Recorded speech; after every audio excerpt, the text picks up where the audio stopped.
मागच्या वेळेला आपण बघितलंय की जे काम आपण निष्ठेने करतो ते सगळं न केल्यासारखं होतं, म्हणजे नैष्कर्म्य असं होतं. उदाहरणार्थ आता सेवा करायला एखाद्या ठिकाणी आपण गेलो तर ती कशी निष्काम भावनेने सेवा असते आपली. मी चरित्र वाचत होते आता, सवितानंद म्हणून त्यांनी लिहिलं होतं चरित्र, असं नाही पण एक गुरुर् ब्रह्मा गुरुर् विष्णू म्हणून त्यांचं पुस्तक प्रसाद प्रकाशनचं आहे.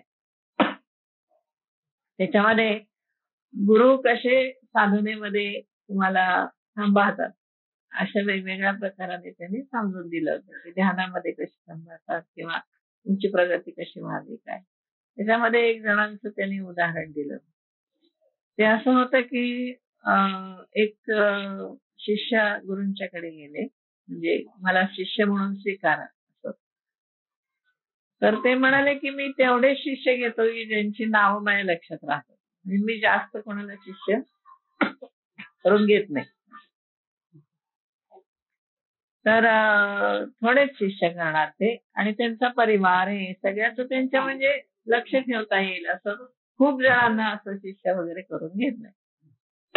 आणि बरीच परीक्षा घेतात. त्याने दिलंय ते काय काय परीक्षा घेतल्या कशा घेतल्या, पण त्यांना एक काम दिलं करायला. आणि ते काम असं होतं की त्यांच्यासाठी, म्हणजे आधी त्यांना कुठेतरी कुटी बांधायचं काम दिलं. मग त्यांनी ती कुटी बांधली, तिथे बरेच नागवीर होते, सगळे नागांची जमीन होती. मग तिथे ते कसे राहिले काय असं गुरूंचे काम करण्यासाठी. नंतर त्यांना आश्रम बांधायचं एक काम दिलं. मग त्याच्यामध्ये साधनेला कुठे वेळ आहे. तुम्ही सकाळी 7-7:30ला एकदा त्या कामावर जाऊन उभं राहिल्यावर संध्याकाळीच परत येणार. मग साधना करायला वेळ कुठे, भजन करायला, ध्यान लावायला, याला वेळ आहे का सांगा मला. एकदा तुम्ही त्या साईटवर जाऊन उभा राहिला की संध्याकाळपर्यंत तिथलं काम करून आल्यानंतर इतकं दमलेलं असतं की त्यावेळेला साधना बिधना काही होत नाही. तर मग बाकीचे शिष्य म्हणायला लागले हा काही साधना करत नाही, अमुक नाही तमुक नाही. तेव्हा त्यांनी काय सांगितलं की त्याचं काम हीच त्याची साधना आहे. त्याच्यासाठी बाबा भजन करतील, त्याचं भजन बाबा करतील. हे जर काम साधना म्हणून केलं, कोणा संतांची सेवा म्हणा किंवा अशा प्रकारे गुरूंची सेवा म्हणून गुरूंनी जर काही काम दिलं असेल आणि ते काम जर आपण केलं, आणि ते करत असताना आपल्याला ध्यान करायला, आपल्याला भजन करायला, आपल्याला नामस्मरण करायला वेळ झाला नाही, तर ती साधना होत नाही का. तर होते, ती सुद्धा साधना होते. मग आपल्यासारख्याना आपण काही कोणत्या गुरुकडे जाऊन राहू शकत नाही. आपण काही गुरूंचं काम असं घेऊन करू शकणार नाही अंगावर घेऊन. मग आपल्यासारख्यांना साधना काय आहे, तर जे काम आपल्याला रोज करायला लागतं ते जर आपण गुरूंची सेवा म्हणून, ईश्वराची सेवा म्हणून केलं तर ती साधनाच होते की. नका नामस्मरण करू ना, नाही वेळ झाला, नाही नामस्मरण केलं, पण कर्म त्याला अर्पण करायला पाहिजे. मग ही साधना होते. म्हणजे आपल्यासारख्यांना कुठे जायला नको, काही करायला नको, कामामध्ये म्हणजे ते त्याला अर्पण, त्याचं काम आहे म्हणून करायचं. ईश्वराने आपल्याला दिलेलं कार्य आहे हे, आणि आता काय आपलं साधन भजन आहे ते परमेश्वर बघून घेईन. तेव्हा आपल्यासारख्याला गृहस्थाला हे चांगलं नाही का, मग ते नैष्कर्म्य होतं. म्हणजे आपण सुद्धा अशा प्रकारे जर साधना केली की हेच काम आपलं रोजच काम सगळं करायचं, स्वयंपाक पाणी मुलांचं बघणं, मोठं जे काय आपल्या गृहस्थ म्हणून आपल्याला नित्य काम करावं लागतं, हे सगळं काम जर आपण ब्रह्मभावनेने केलं तर समजावं ना की आपण एखाद्या संतांची उपासना करतोय. संतांची उपासना करायला गेल्यावर तिथे कसं पडेल ते काम करतात. खेर काढायला लागला तर खेर काढतात, कचरा उचलायला लागला तर कचरा उचलतात, कोठीचं काम करायला तर ते करतात, आणखीन कुठे जाऊन काही सामान आणायचं झालं तर ते आणतात. मग ते काम जसं तुम्ही संतांची सेवा म्हणून करता तसं हे काम परमात्म्याची सेवा म्हणून जर केलं तर हे आपली साधना नाही का होणार. आपल्याला कुठे जायला नको. मग म्हणजे आपल्या हातून नामस्मरण होत नाही असं वाईट वाटून घ्यायचं काही कारण नाही या स्थितीमध्ये. यांनी सांगितलं तर अनुसंधानात पाहायचं म्हणजे कसं, हा. रामा मी आता ऑफिसला चालले, हा. रामा मला तर स्वयंपाकाला लागेल, मदतीला येईल. सारखं म्हणजे रामाला सांगून रामाला सांगून अनुसंधाने राहतं. सगळ्यात राहतं. म्हणजे हेच उपाय आपल्याला गृहस्थाला करायला सोपा आहे असं मला वाटतं. म्हणजे नाही आपल्याला वेळ झाला समजा तासभर भजन करायला किंवा तासभर नामस्मरण करायला, जप करायला नाही एखाद्या दिवशी वेळ झाला तर जे काम केलं ते सगळं भगवंताची सेवा म्हणून केलेलं आहे त्याच्या चरणी रुजू व्हावं. एवढं जरी केलं आपण तरी आपलं साधन भजन झालं असं समजायला हरकत नाही.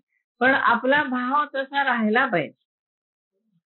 हा भाव नाही राहिला ना मग हे जमणार नाही, मग ही साधना होणार नाही. म्हणून मला ते नेहमी सोपं वाटतं की आपण काम करतोय ना नाही एखाद्या वेळेला जायला झालं.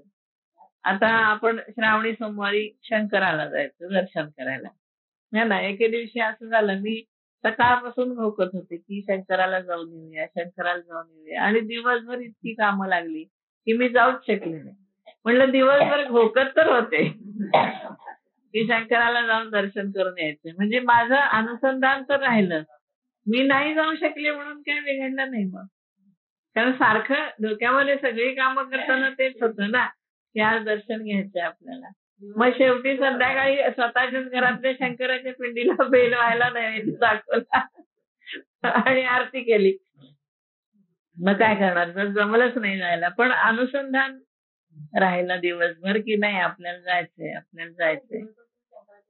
शंकराच्या म्हणजे मनाने तिथेच होते ना की जायचंय. अशी पण साधना होते. आणि भगवद्गीतेला तेच सांगायचं की सगळं कर्म करत असताना मनामध्ये जर ब्रह्मभाव राहिला असेल तर ते कर्म कसं होतं ब्रह्मार्पण होतं. ब्रह्मभाव नसेल तर होत नाही. स्वार्थ असेल किंवा देवाची आठवणच नसेल किंवा हे काम मला जबरदस्ती करायला लागतंय अशी काहीतरी भावना असेल की हे मीच का करायचं सारखं मला तितके कष्ट पडतात असं काही असेल तर मग ते होणार नाही. पण जर ब्रह्मभाव ठेवला तर मात्र असं आपल्या बाबतीत सुद्धा होऊ शकतं.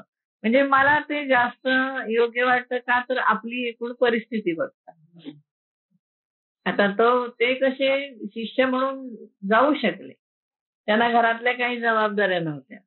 त्यांना काही कोणाची सांभाळायचं नव्हतं, कोणाची आई वडिलांची काळजी घ्यायची नव्हती, का कोणाचं औषध पाणी करायचं नव्हतं, का कोणाला शाळा बिळा बघायची ती जबाबदारी काही नव्हती. मग गुरूंचं जे काम ते साधना म्हणून त्यांनी केलं. मग तसं आपण आपलं काम साधना म्हणून जर केलं तर आपल्याला सोपं नाही का. म्हणजे उठून कुठल्या गुरूंच्याकडे जायला नको आणि त्यांची काय जी सेवा असेल ती सेवा इथे करतो आपण. हे सगळ्यामध्ये आपल्याला सोपं वाटतं. मग नैष्कर्म्य कर्म आपलं नैष्कर्म्य होतं. आता या बाबतीत वेगवेगळी मतं त्यांनी सांगितली. आता एकदा यज्ञाचा विषय निघाल्यानंतर आणखीन काय काय यज्ञ असू शकतो तर त्यांनी सांगितलं दैवमेवापरे यज्ञम योगिनः पर्युपासते ब्रह्माग्नाम अपरे यज्ञम यज्ञेनैव उपजीवती.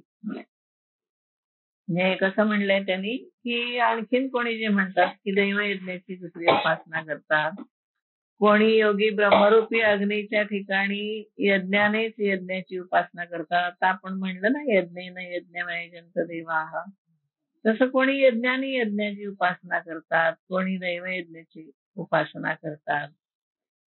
तर अशा वेगवेगळ्या आणखीन उपासना आहेत. तर याच्यामध्ये दैवयज्ञ त्याच्यात पहिल्यांदा आपण काय बघितलं कर्म हाच यज्ञ बघितला. ब्रह्माचं सगळं कर्म आहे तोच एक यज्ञ झाला. आता आपण दैवयज्ञ बघूया. हा जे यजनशील अहर्निशी जेही अविद्या हविली मनेसी गुरुवाक्य होताशी हवन केले. गुरुवाक्यामध्ये मनासह आहुती दिली. आता जी मी कथा सांगितली ना त्याशी की रात्रंदिवस यज्ञकरणामध्ये गुंतलेले आहे. ज्यांनी गुरुवाक्य रूपी अग्नीमध्ये मनासह अविद्येची आहुती देऊन हवन केले आहे. आतापर्यंत जेवढ्या म्हणून कथा किंवा ह्या लोकांच्या मी वाचल्या त्यामध्ये असंच आहे की गुरुवाक्याला पूर्ण अगदी वाहून घ्यायचं. गुरुनी कर म्हटलं ते करायचं. मग पाणी काढ म्हणून सांगितलं, पाणी काढायचं. ओत म्हणून सांगितलं, ओतायचं. का काढ म्हणून विचारायचं नाही, का ओतून द्या म्हणले म्हटलं नाही. 60 घागरी मी एकाही ठिकाणी वाचले की 60 घागरी काढायला आल्या विहिरीतून, 60 घागरी ओतायला. पण त्याने प्रश्न विचारला नाही की मला का तुम्ही असं करायला सांगितलं. याला म्हणा कल्याणाला सांगितलं हा. पाणी. कल्याण आणतच होता पाणी, त्याचं कामच होतं ते. म्हणजे गुरुवाक्य हेच एक अग्नी, त्याच्यामध्ये त्याचं ते वाक्य हेच हुताशन, त्याच्यामध्ये आपलं हवन केलं त्याने. मनासह अविद्येची आहुती दिली. मग गुरु ज्ञान देतातच ना. गुरूंच्या जवळ बसल्यानंतर ज्ञान होतच, आपोआप सत्संग घडतो, सत्संगामध्ये चर्चा होते, त्याच्यामधून ज्ञान आपल्याला आपोआप मिळत जातं. आणि त्यांच्याकडे जे लोक त्यांना भेटायला येतात ते बरेच प्रश्न विचारत असतात, त्यांच्याकडे प्रश्नोत्तर होतात आणि त्या प्रश्नोत्तरामधून ते ज्ञान आपल्याला मिळत जातं. जसं गुरुवाक्यांची जी आहे ती गुरुवाक्य म्हणून लिहिलेली असतात. रामकृष्ण वचनामृत लिहिलेलं असतं की नाही, रामकृष्णांची वचने. मग आपण ती वचनं का वाचतो, तर त्याच्यामधून आपल्याला आपल्या प्रश्नांची उत्तरं मिळतात. प्रश्न खूप असतात, साधकाला प्रश्न खूप पडतात आणि त्या साधे साधे प्रश्न असतात. आपले काही असे मोठे आत्म्यासंबंधी, याच्या संबंधी असे मोठे प्रश्न नसतात. पण साधना करताना येणारे अडथळे, साधना करत असताना बाकीचे कामांच्याकडे लक्ष कसं द्यायचं, साधना करत असताना मध्ये उठायला लागलं तर कसं उठायचं, का उठायचं नाही, अशा अनेक गोष्टी आपल्या मनामध्ये बारीक बारीक गोष्टी असतात. तर ते असे येऊन कोणी कोणी गृहस्थ येऊन प्रश्न विचारतात, कोणी कोणी संन्यासी येऊन प्रश्न विचारतात. संन्यासांना सुद्धा खूप अडचणी असतात, तेही येऊन प्रश्न विचारतात. त्यातून त्याची त्यांना उत्तरं मिळत जातात आणि मग त्याला ज्ञान त्याचं वाढत जातं. म्हणजे गुरुवाक्य जे असतं त्या गुरुवाक्यामध्ये सुद्धा आपली अविद्या जळून जाते आणि तेच खरं म्हणजे त्यांचं काम आहे. परब्रह्म काय तुमच्या जवळच आहे, ते काय कोणी उघडून दाखवत नाही, त्याला दाखवता पण येत नाही. फक्त ते बघायचं कसं एवढं शिकवतो. नाहीतरी मुलांना आपण काय शिकवतो की अभ्यास आपण शिकवतो, त्यांना लिहायचं शेवटी त्यांनाच असतं. परीक्षेमध्ये उत्तर तेच लिहितात, पण आपण फक्त शिकवतो की अशा प्रकारे उत्तर लिहिलं तर ते बरोबर आहे, अशा प्रकारे लिहिलं तर ते चुकीचं आहे. आणि मग ते मुलं आपला आपला अभ्यास करत असतात, आपलं लिहित असतात. तसं साधना करत असताना सुद्धा आपण किती जरी गुरूंना प्रश्न विचारले आणि काय झालं तरी शेवटी ते आपल्यालाच परमात्म्याचं ज्ञान करून घ्यावं लागतं. म्हणजे होतच, कारण परमात्मा स्वरूप आपल्यापाशी आहे. ते फक्त ही अविद्या दूर करायचा प्रयत्न करतात. आता हे जे आहेत तीही योगाग्नी की यजिजे, तो दैवयज्ञ म्हणायचे. योगाग्नीमध्ये त्याने हवन केलं, योगरूपी अग्नीचे ग्रहण केले. त्या अग्निहोत्री जो यज्ञ करतात त्याला दैवयज्ञ असे म्हणतात. जेणे आत्मसुख कामिजे पंडुकुमारा, त्यांनी काय होतं तर आत्मसुखाची इच्छा, कामिजे म्हणजे काम म्हणजे इच्छा. इच्छा कुठली केली, आत्मसुख प्राप्त होण्याची. म्हणजे या ठिकाणी आपण गुरुंच्याकडून ज्ञान का ऐकत असतो तर आपल्याला आत्मसुख पाहिजे असतं म्हणून. बाकीची सुख ही तुम्हाला आपोआपच मिळतात किंवा प्रारब्धानुसार मिळतही नाही. कितीतरी गोष्टी मी अशा वाचल्यात की गुरूंची अगदी खूप सेवा करून सुद्धा आणि परमेश्वराचं खूप नामस्मरण करून सुद्धा अतिशय प्रारब्ध वाईट असल्यामुळे त्यांना पुष्कळ दुःख सहन करायला लागलं. तर ते प्रारब्ध तर कोणाला चुकतच नाही. एखाद्याला मुळातच नशीबवान असतो, हो की नाही, त्यामुळे ते नशिबाने त्याचं सगळं चांगलं होत जातं, साधनाही चांगली होते. एखाद्याला गुरूंच्या जवळ असून सुद्धा इतकं वाईट नशीब असतं की काही ना काहीतरी त्याला सारखा त्रास होत राहतो. त्याला आता कोण काय करणार. म्हणजे त्याच्याजवळ बसल्यानंतर प्रारब्ध नाहीसं होऊन आपल्याला फक्त सुखच सगळे मिळत जातील असं काही सांगता येत नाही. त्यामुळे दोन्ही गोष्टी घडतात, सुखही मिळतं, दुःखही मिळतं. पण आत्मसुखाची इच्छा असते. त्या ठिकाणी आपण काय बघतो की आपल्याला काय हवंय, आत्मसुख पाहिजे. प्रारब्धाने काही झालं तरी आपण तिकडे लक्ष द्यायचं नाही.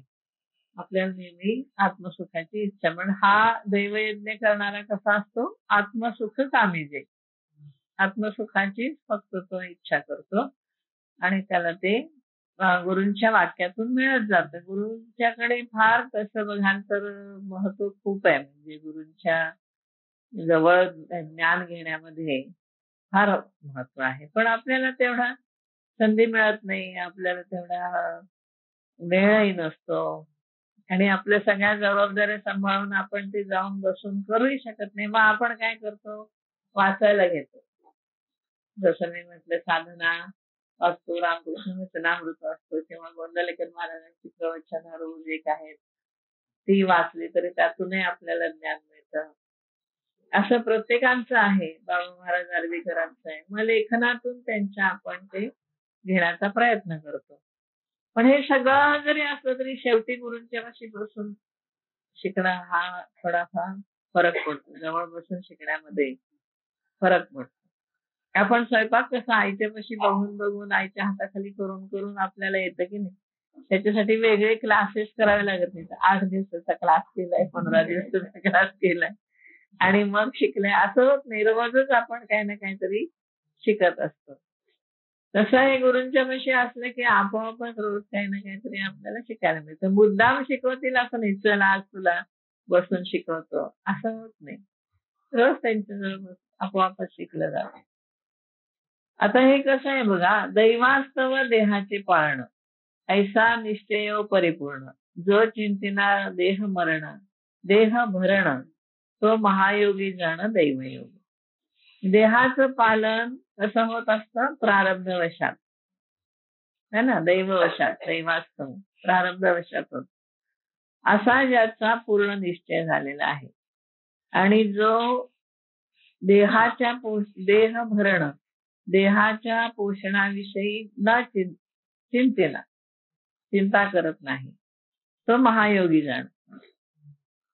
तो या दैव यज्ञरूप योगाने महायोगी झालेला आहे असं समज. हा दैवयज्ञाविषयी बोलतात की प्रारब्धानुसार. तरी गोंंदालेकर महाराज म्हणतात की देह प्रारब्धावर सोडा, देह आणि मन प्रारब्धावर सोडा, तुम्ही फक्त नामस्मरण करत राहा. मग काय बघायचंय ते रामराया बघून घे, काय तुम्हाला करायचंय काय नाही.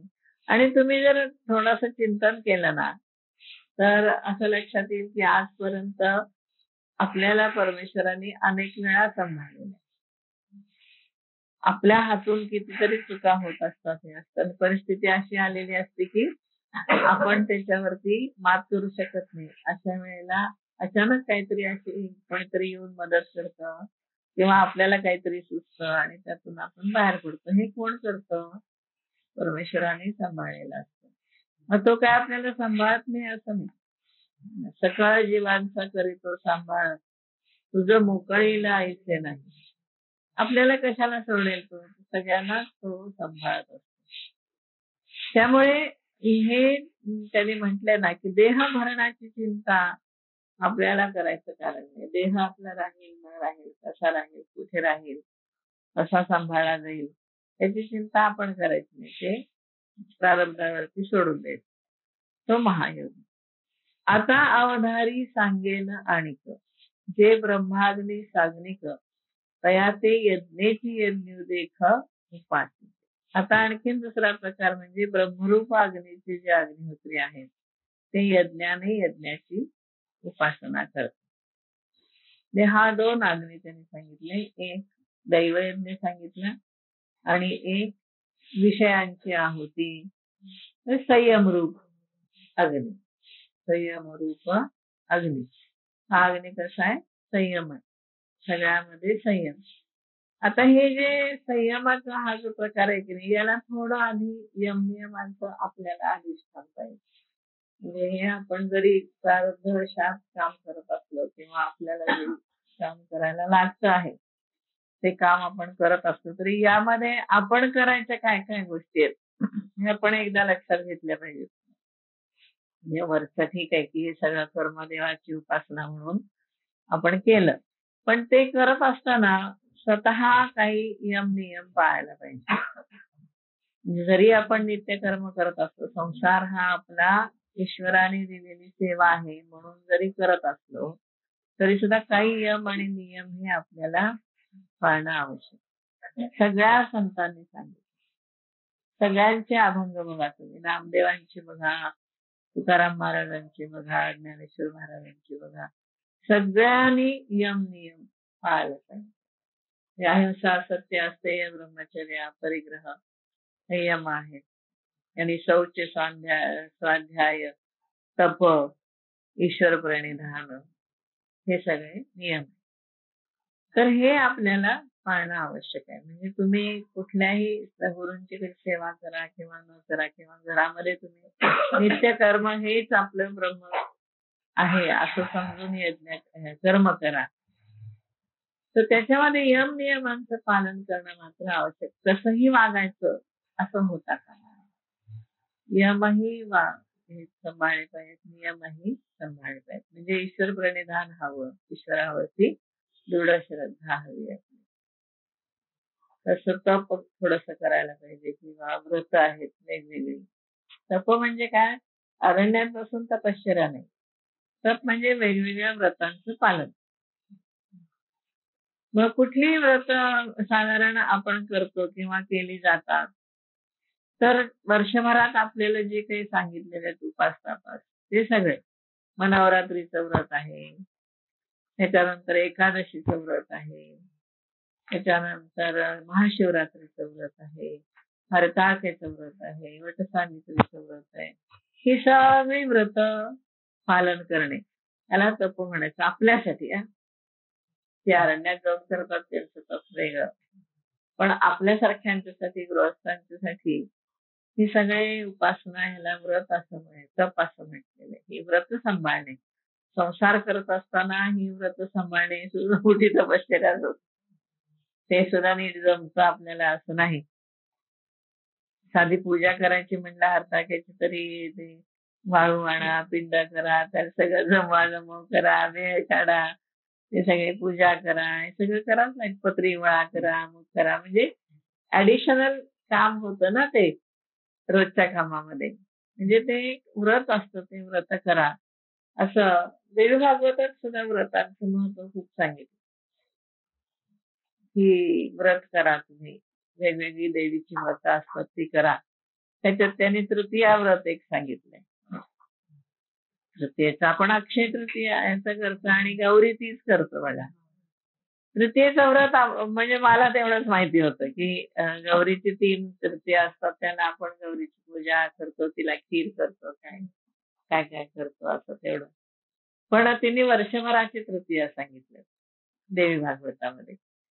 ते मला माहिती नव्हतं की वर्षभर तिथेच म्हणजे तृतीयेला देवीची पूजा, षोडशोपचार पूजा, आणि तिला नैवेद्य वगैरे असं. दर तृतीयाला त्यांनी तृतीया व्रत सांगितलं. सगळ्या दोन्ही तृतीया तिजेचं व्रत सांगितलं. म्हणजे असे खूप व्रत आहेत की जे आपल्याला तपश्चर्या म्हणून करता येतं. आणि आपल्यासारख्यांना तप म्हणजे तेच सांगितलंय, शरीर शोषण या नाव तप. शरीराला कष्ट देणे याला म्हणायचं तपश्चर्या.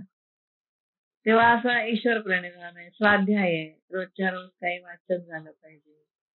काही एक ग्रंथ ठेवा, जसं मागच्या वेळेला मी सांगितलं की अमुक एक सहस्रनाम आहे ते म्हणा. काहीतरी एक स्वाध्याय आपला रोजचा व्हायला पाहिजे. आणि उपनिषदामध्ये सुद्धा सांगितले की स्वाध्याय प्रवचनाभ्याम मा प्रमदः. स्वाध्याय आणि प्रवचन याच्यामध्ये प्रमाद करू नको, म्हणजे त्याला सुद्धा हा तुम्हाला रोजच करायला पाहिजे. म्हणजे आज बरं नाही म्हणून स्वाध्याय केला नाही, आज पाहुणे आलेत म्हणून स्वाध्याय केला नाही, आज कुठे दिवसभर बाहेरच जावं लागलं म्हणून स्वाध्याय केला नाही, असं होता कामा नये. स्वाध्याय रोज झाला पाहिजे. आणि प्रवचन तुम्ही ऐका, वाचा, काही करा कोणाची. पुष्कळ पुस्तकं पण आपल्याला उपलब्ध आहेत. विनोबांची चांगली आहेत, गीतेवरची प्रवचन, बाबा महाराज आर्वीकरांची ज्ञानेश्वरीवरची प्रवचन आहेत, गोंदलेकर महाराजांची प्रवचन, अनेक जणांची, स्वरूपानंदांची प्रवचन आहेत, खूप जणांची प्रवचन आपल्याला उपलब्ध आहेत. तर ते वाचावं, स्वाध्याय थोडासा करावा.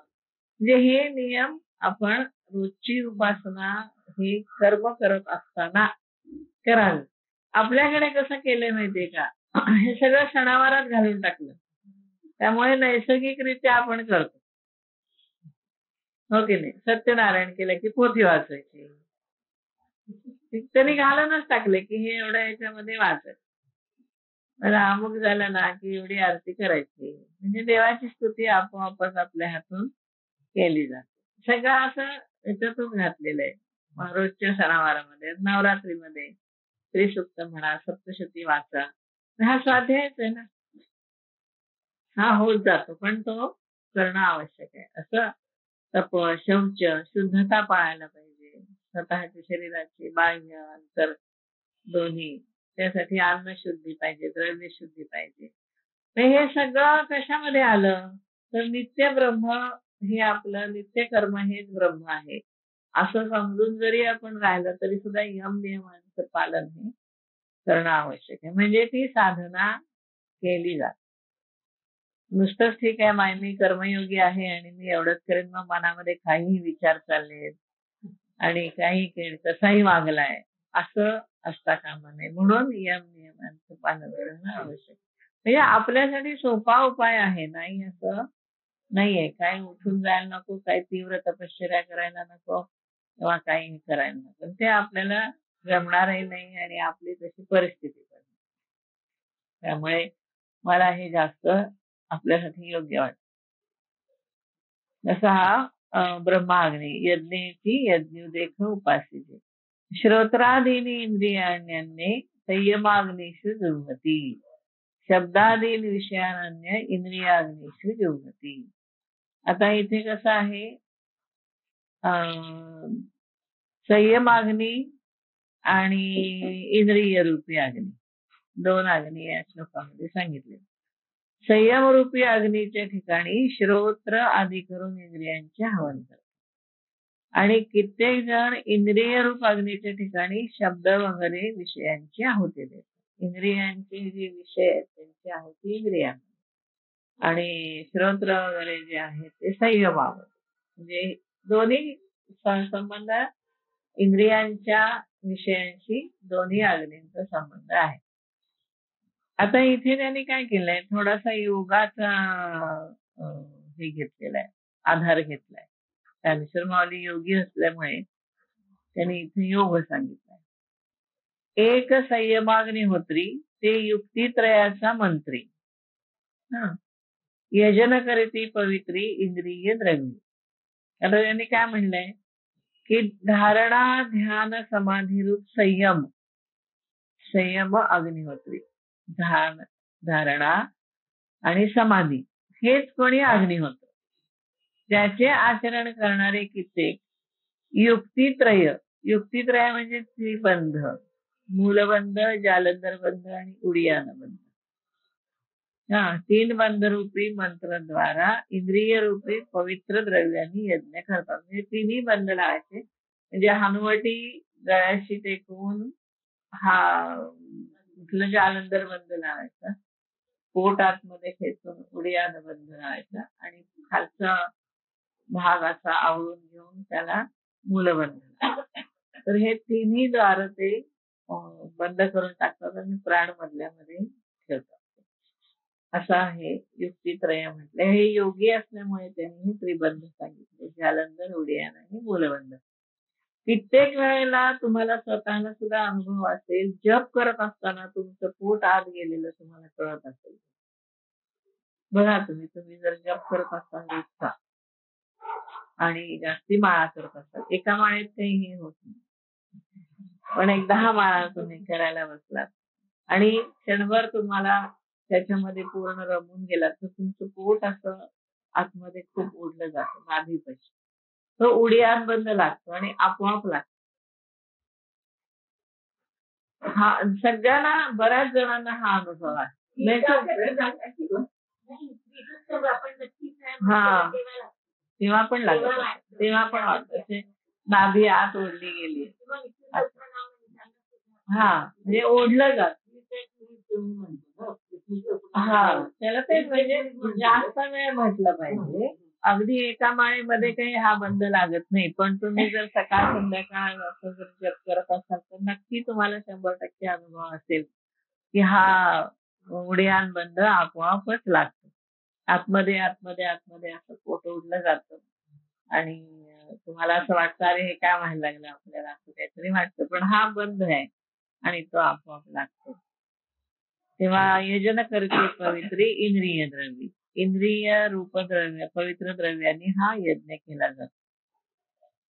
म्हणजे सगळ्या इंद्रियांचं आकुंचन इंद्रिय विषय जे आहेत त्याच्यापासून इंद्रिय माघारी घ्यायची आणि मनाच्या ठिकाणी एकत्र आणायची.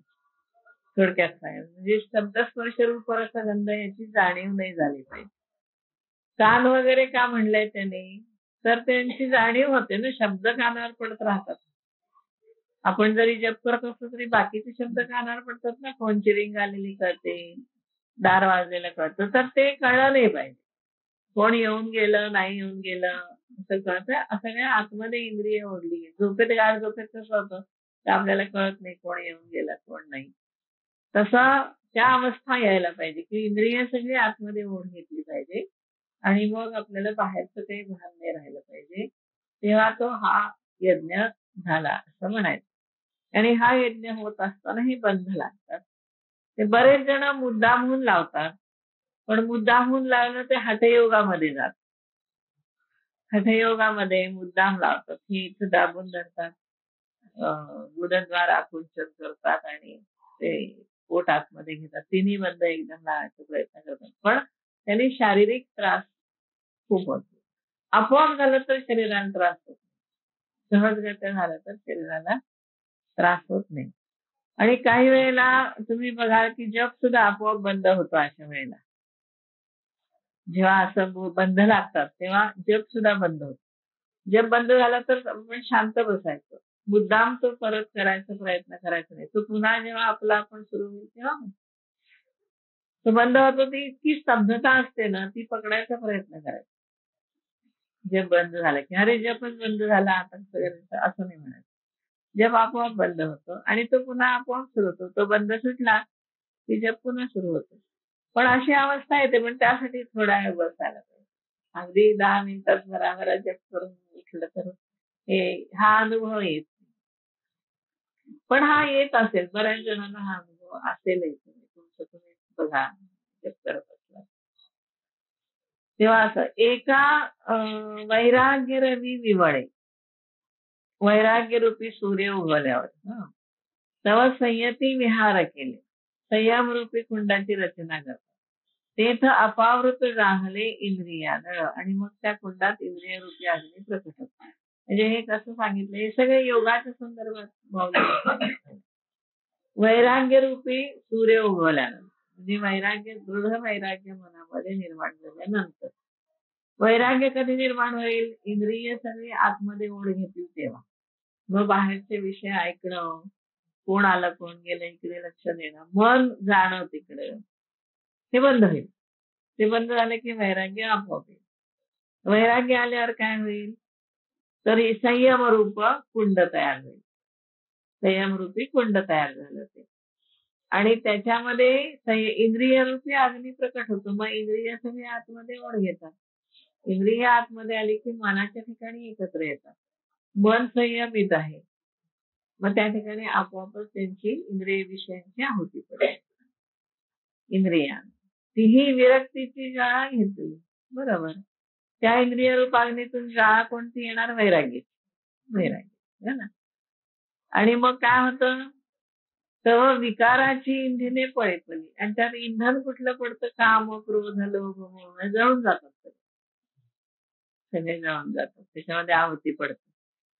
आणि तेच आशा धुमे सांडली 5ही कुंडे 5 कुंड म्हणजे 5 इंद्रियांची इंद्रिय रूप कुंडामध्ये आशा रूपी धूळ निघून जात. म्हणजे संयमाने काय होतं ते त्याने इथं सांगितलं. संयम केल्यानंतर वैराग्य आल्यानंतर इंद्रिय बाहेरच्या पदार्थाकडे ओढ न घेता आतमध्ये ओढ घेतात. तिने आतमध्ये ओढ घेतल्यानंतर संयम रूप अग्नी पेटल्याप्रमाणे होतं. त्याच्यामध्ये तुमचे काम क्रोध मोह मद मत्सर हे सगळे जळून जातात आणि नुसता आशा रूपी धूळ सुद्धा निघून जातो. म्हणजे एखाद्या गोष्टीची आशा असेल काही आशा धरून आपण काम करत असतो तर तेही निघून जाते. म्हणजे तो कसा होतो माणूस वैराग्य पण हे रोज साधना जर केली ना तर ह्याचा अनुभव येतो अगदी 100%. पण रोजची तुमची नित्य साधना थोडा वेळ ती व्हायला पाहिजे. थोडा वेळ बसायला पाहिजे. थोडा वेळ बसलं की ह्या गोष्टी आपोआपच आपल्याला कळतात. आणि लक्षात येतं की काम आपला निघून गेलाय, क्रोध आपला निघून गेलाय किंवा आता आपल्याला एवढा राग येत नाही. तर असं महाराजांच्याकडे एकदा मंडलेकर महाराजांच्याकडे असा एक जण आला होता.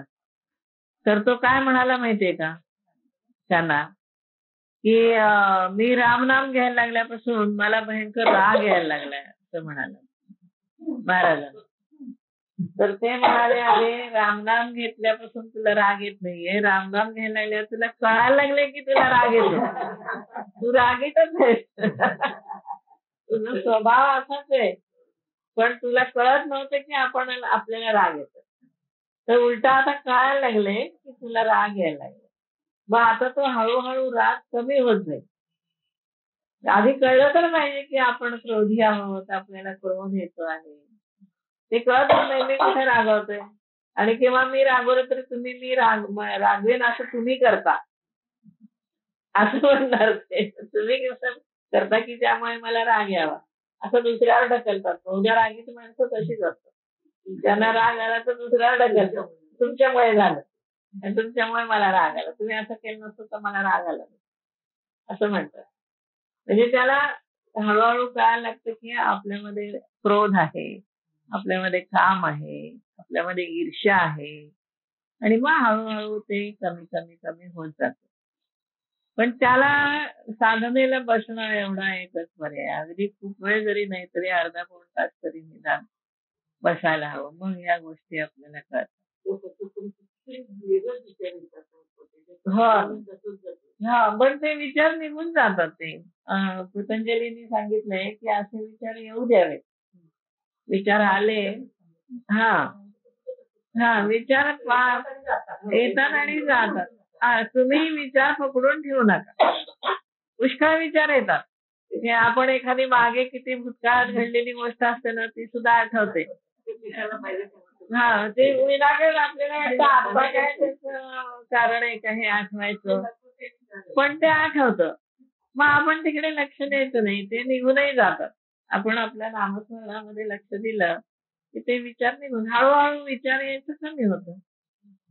पण सारखे ते विचार पकडून ठेवले ना की मग तेच आपल्यावरती अधिकार गाजवायला लागतात. मग आपलं नामस्मरण राहतं बाजूला. म्हणून सारखी स्तोत्र एवढ्यासाठी काय करावं माहितीये का असे विचारायला लागले ना की एखादं स्तोत्र मोठ्याने म्हणायचं. त्याला उपाय आहेत असे की आपण जप करायला बसलो आणि आपल्या मनामध्ये सारखे काही ना काहीतरी विचारायला लागले की माळ सरळ ठेवून द्यायची. अथर्व शीर्ष म्हणा, श्री सूक्त म्हणा, पुरुष सूक्त म्हणा, रामरक्षा म्हणा, काही म्हणा मोठ्याने म्हणायला सुरुवात करायची. मग ते मोठ्याने म्हणायला सुरुवात केली की हळूहळू मनातले विचार जातात. पुन्हा जप करायला यायचं. आपले आपणच उपाय हे सगळे करून बघायचे असतात आणि असंच करावं लागतं. म्हणून तर आणि समजा त्यातूनही नाही झालं तर मानस पूजा करायची. तेही सांगते तुम्हाला. काय नाही आपल्याला स्तोत्र म्हणूनही असं वाटलं की नाही अस्वस्थच आहे अजून काही पण विचार येतात. मग सरळ मनामध्ये आपल्या इष्टदेवतेची मूर्ती घ्या. जो कोणी देव आवडत असेल त्याची मूर्ती मनामध्ये घ्या. त्या मूर्तीची षोडशोपचारे पूजा करा. अगदी पूर्ण यज्ञापर्यंत पूजा करा. हवन बिवन सगळं.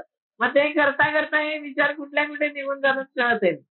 मग जप करायला घ्यायचं. म्हणजे अल्टरनेटिव्ह दिलेले आहेत आपल्या शास्त्रामध्ये की असं झालं तर असं करा, असं झालं तर असं करा. आणि ह्या उपायाने उपयोग होतो. आणि मग हळूहळू सवय होऊन जाते. मग काही वाटत नाही. मग जप करायला बसलं तर जप झाल्याशिवाय चैन पडत नाही. किंवा जप करायची सवय असली तर असं वाटतं नाही अजून आपलं झालं नाही, अजून आपलं झालं नाही. आपल्याला बसलं पाहिजे, आपण जप केला पाहिजे. असं पण होतं. म्हणजे सवयीवरती खूप अवलंबून आहे. मग वाक्य विधीची या निरवडी विषय आहुती उदंडी हवन केले कुंडी इंद्रियांचा. मग काय केलं त्यांनी तर असं काम करत आणि सगळी लाकडं त्याच्यामध्ये पडायला लागली. अशा रूपी धूर निघून गेला.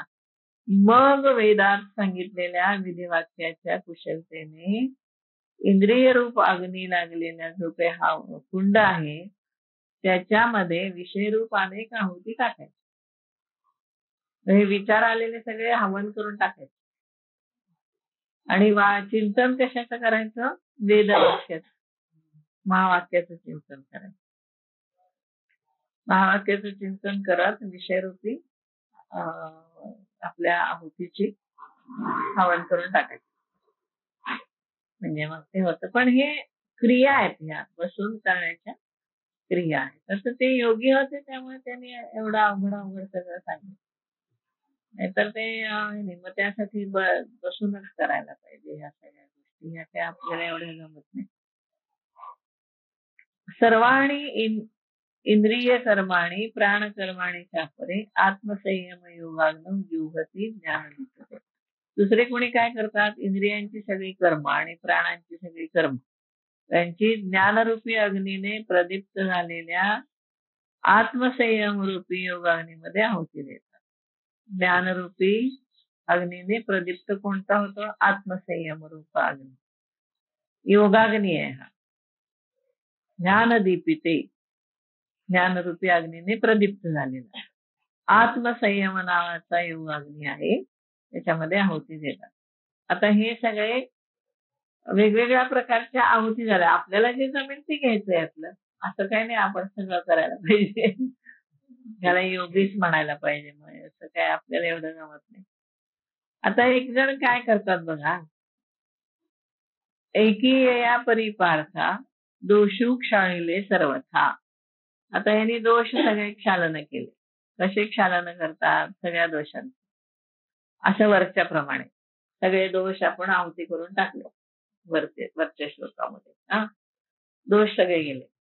दुसरे काय करतात? आणि की हृदयारणी मंथा विवेकू केला. हृदयाची अरणी आणि विवेकाची मंथा केली. अरणी आणि मंथा माहितीये ना, खालचं फळासारखं असतं आणि वर रवी असतं, तिला म्हणायचं मंथा. त्याने अग्नी पेटवतात यज्ञामध्ये, असं काड्याच्या पेटीने नाही, ते घुसळतात आणि घुसळून तो अग्नी निर्माण होतो. खाली दाखवून मला वाटतं शमी आणि उंबर असं काहीतरी अरणी मंथा असतं. झाडं ठरलेली आहेत. त्याला शमी जास्त गरम आहे ना, शमीच्या झाडामध्ये अग्नी जास्त असतो, म्हणजे शमीचं झाड उष्ण आहे खूप, त्यामुळे लवकर अग्नी पेटतो. म्हणून तर पांडवांनी सगळे आयुध शमीच्या ढोलीत ठेवली, गंजू नयेत म्हणून ठेवली. ते गंजू नयेत, गरम असतं ते, त्याच्यामध्ये गंज लागला नाही. त्यांच्या वर्षभर नव्हती ना त्यांच्याजवळ आयुध, त्यामुळे वर्षभरात किती गंजून गेले असतील, तलवार, गदा, धनुष्य, बाण सगळं. म्हणून त्यांनी शमीच्या ढोलीत ठेवली बघा. शमी हा गरम आहे खूप वृक्ष. शमी म्हणजे तो अग्नी पेटण्यासाठी गरम हे घेतात. शमी आणि काय माहित नाही, लक्षात नाही नेमकं माझ्या, पण त्याची अरणी मंथा करतात आणि पेटवतात. आता इथे हृदयाची अरणी केली, विवेकाची मंथा केली. तो उपशमे निहाटीला. आता त्यांनी काय केलं? शांतीने बळकट धरतात मंथा धरली पाहिजे ना घट्ट, ती शांतीने धरायची. धैर्यवरी दाटीला, धैर्य, सात्विक धैर्याने बळकट धरला. आणि गुरुवाक्य काढीला बळकटपणे. गुरु उपदेश रूपी दोरीने घुसवतात सुरामध्ये. ती रवी घुसवायला दोरी कुठली? गुरूंच्या उपदेशाची. ऐसे समरसे मंथन केले, असं त्यांनी नीट मंथन केलं, अगदी समरसतेने नीट लक्ष देऊन. त्याचा ताबडतोब उपयोग होतो. तेथे झडकरी काज आले, ते उज्जीवन झाले ज्ञानाग्नीचे, आणि त्यामुळे काय झालं? ज्ञानाग्नी प्रकट झाला. हृदयाची अरणी, विवेकाची मंथा, त्याच्यामध्ये ज्ञानाग्नी प्रकट केला. पहिला वृद्धी सिद्धीचा संभ्रम. आता त्यातनं काय आलं? पहिल्याने आला धूर. धूर कशाचा आला? वृद्धी सिद्धीचा मोह, हा धूर आला. वृद्धी सिद्धी प्रकट झाला सगळ्या योग चालू केल्यावर. तो धूर, त्याचा मोह हाच कोणी धूर, तो निघून जातो. तो निवर्तो गेला धुमू, तो गेला निघून, आपला आला होता तसा गेला. बघा नीट लक्ष द्या. आणि मग काय झालं? मग प्रकटला सूक्ष्म विस्फुल्लिंगू. मग एक स्फुल्लिंग प्रकट झाला. म्हणजे धूर गेल्यानंतर पुल्लिंग प्रकट झाला. बारीकची ठिणगी कशाची? ज्ञानरूपी अग्नीची. कशाचा स्फुल्लिंग आहे हा? ज्ञानरूपी अग्नी. तया मनाचे मोकळे तेही पेटवण घातले. मग त्याच्यामध्ये काय केलं? मन वाळलं होतं कशाने? यम दम. मी आता म्हणलं ना यम नियम पाळायला पाहिजे. तर यम दम सगळं मनाला वाळून टाकलं होतं आधीच. आयतं वाळवून मन हलकं केलं होतं. त्याची पेटवण घातले जे यमदमे हळू वारले आयते होते. यमदम संयम वापरल्यामुळे जे मन आधीच वाळलं होतं ती ठिणगी पेटवल्याबरोबर ते मन त्याच्यामध्ये त्यांनी घालून टाकलं. पेटवण. मग काय झालं? तेने साधुकपणे ज्वाळा समृद्धा. मग काय झालं? त्याच्या सहाय्याने ज्वाला प्रदीप्त होतात है ना. मग वासनांतराची या समिधा स्नेहेसी नाना विधा जाळली या. मग काय झालं? वेगवेगळ्या वासनारूप समिधा त्यांना तूप कुठलं लावलं? ममतारूपी तूप लावलं आणि त्या समिधा त्याच्यामध्ये टाकून. कसं आहे बघा ना, हे गीतेमध्ये नाहीये, माऊलीचं वर्णन आहे. गीतेमध्ये फक्त त्यांनी काय सांगितलंय? सर्वेंद्रिय कर्माणी प्राण कर्माणी झापरे आत्मसंयम योगाग्नी. त्याचं माऊलीने अशा प्रकारे वर्णन केलं. हृदयाची अरणी, विवेकाची मंथा, त्याच्यामध्ये मन कशाने वाळून गेलंय? तर ठिणगी उडाली. सिद्धीचा धूर गेला, मग ठिणगी उडाली. त्या ठिणगीमध्ये काय घातलं? वाळलेलं मन घातलं. मग तो अग्नी जोरात पेटला. मग त्याच्यामध्ये या सगळ्या वेगवेगळ्या वासना, ममतेचं तूप लावलं त्याला आणि त्याच्यामध्ये हवन केलं. तेथ सोहम मंत्रे दीक्षिती. आता मंत्र कुठला? आहुती देताना है ना, यज्ञ करता पुरुष. दीक्षित म्हणजे कोण? जो दीक्षा घेतली तो कुठला मंत्र? सहा अहम, मी ब्रह्म आहे. या मंत्राने त्यांनी काय केलं? सोहम मंत्रे दीक्षिती. इंद्रिय कर्मांची आहुती ती ज्ञानानळी प्रदीप्ती दिधली या. इंद्रिय कर्मांच्या आहुती प्रदीप्त अशा ज्ञानामध्ये देतो. म्हणजे आपण आजपर्यंत जी काही कर्म केली ती सगळी स्वाहा करून टाकतो. इंद्रियांनी जी काही कर्म केली आजपर्यंत सगळी कर्म त्या अग्नीमध्ये टाकून जाळून टाकतो. पूर्ण मोकळं करतात. गुरु सुद्धा शिष्याला पूर्ण मागच्या कर्मामधून मोकळं करू शकतात. अशा प्रकारे त्याच्याकडून वेगवेगळ्या साधना करून घेऊन ते काय करतात? मागच्या सगळ्या इंद्रियांच्या, वासनांच्या, याच्या सगळ्या कर्मातून ते मोकळं करून टाकतात. पण खूप त्याला साधना आहे. अशा योगाच्या याला साधना खूप आहे. ज्ञानानळी प्रदीप्ती दिधली या. पाठी प्राणक्रियेचे निसृवेनिशी. आता श्रुक आणि श्रुवा असते, ज्यांनी तूप घालतात त्यांनी हे ते श्रुक श्रुवा म्हणून ते हे असतात, साधनं असतात यज्ञाची. पळी, लाकडी पळी असते आणि काही असतं. प्राणक्रियेच्या श्रुवेने ज्ञानाग्नीमध्ये पूर्ण आहुती दिली. त्यांनी काय केलं?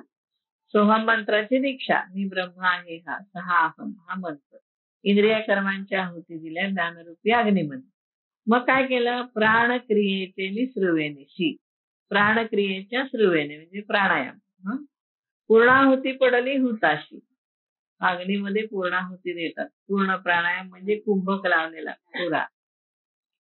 तेथ अवभृत समरसी सहजे झाले. अवभृत यज्ञ संपल्यावरती अवभृत स्नान करतात.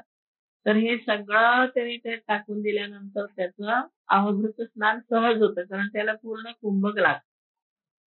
पूर्ण कुंभक लागला की बाकीचं काही त्याचं प्राणायाम म्हणजे प्राणाचं येणं जाणं काही राहत नाही. प्राण थांबलेला राहतो. कुंभक लागला की प्राण येत जात नाही. मग कुंभक लागला की कुंडलिनी आपोआपच वरती येते, चैतन्य पूर्ण प्रकट होतं आणि त्याला आत्मस्वरूपाचं भान होतं, ज्ञान होतं. अशा प्रकारे तो प्राणक्रियेच्या श्रुवेने ज्ञानाग्नीमध्ये आहुती दिली म्हणजे ऐक्यबोध होतो. मग तेच म्हटलं ना की ऐक्यबोध होतो, जीव आणि शिवाचं ऐक्य होतं. ऐक्यबोध झाल्यानंतर अवभृत स्नान सहजच झालं त्याला. मग आत्मबोधीचे सुख. मग कशाचं? आत्मज्ञानाचं सुख. जे संयमाग्नीचे हुतशेष, म्हणजे शिल्लक राहिलेले संयमाग्नीमध्ये होमद्रव्याचं हवन करून जे द्रव्य शिल्लक राहिले ते, तोची पुरोडाशू देख घेतला ती. आता तो नैवेद्य असतो ना पुरोडाश. पुरोडाश असा तयार केक सारखा करतात थापून, पॅन केक करतो तसं त्या प्रकारे असतो, त्याला पुरोडाश म्हणतात. तर ते आत्मबोधाचं सुख आणि संयमाग्नीमध्ये जे काही शिल्लक राहिलं जे हवन टाकून, ते आत्मज्ञानाचं सुख, हाच पुरोडाश, हाच त्याचा प्रसाद. ते त्याला घेतला जातो, तो घेतो. तो पुरोडाश ते सेवन करतात, म्हणजे आत्मसुखाचं सेवन करतात. चैतन्याची प्राप्ती झाल्यानंतर, जीवशिवाचं ऐक्य झाल्यानंतर राहतं काय? आत्मसुख. तर ते आत्मसुख ते पुरोडाश म्हणून ग्रहण करतात. एक ऐशी या ही यजनी मुक्तते जाहले त्रिभुवनी. अशा प्रकारे यजन करून कित्येक जण मुक्त होऊन झाले आहेत. या यज्ञक्रिया तरी आनानी, म्हणजे ह्या यज्ञक्रिया तुम्हाला वेगवेगळ्या वाटतात. म्हणजे कर्मानी यज्ञ केलं काय, दैव यज्ञ केलं काय, विषयांची आहुती देऊन संयमाग्नीमध्ये यज्ञ केला काय, त्रिबंध लावून यज्ञ केला काय, किंवा 5 इंद्रिय रूपी कुंडांचा यज्ञ केला काय. ही सगळे जे यज्ञ त्यांनी सांगितलेले आहेत त्या वेगवेगळे दिसत असलं तरी प्राप्य ते एक. प्राप्त काय होतं? ब्रह्मसुख. पण हे तुम्ही कसंही करा, म्हणजे पहिल्यांदा जे सांगितलं की ही सेवा हाच एक यज्ञ, म्हणजे आपण जे रोज कर्म करतो ते परब्रह्माची सेवा आहे. त्याने आपल्याला दिलेलं काम आहे. परमात्मरूपी गुरूंची आपण सेवा करतो आहोत असं म्हणून हे सगळं करणं आणि त्यामध्ये यमनियमांचं पालन करणं, हा एक यज्ञ समजायचा. त्या यज्ञाने सुद्धा प्राप्ती होणार आहे आत्मसुखाची.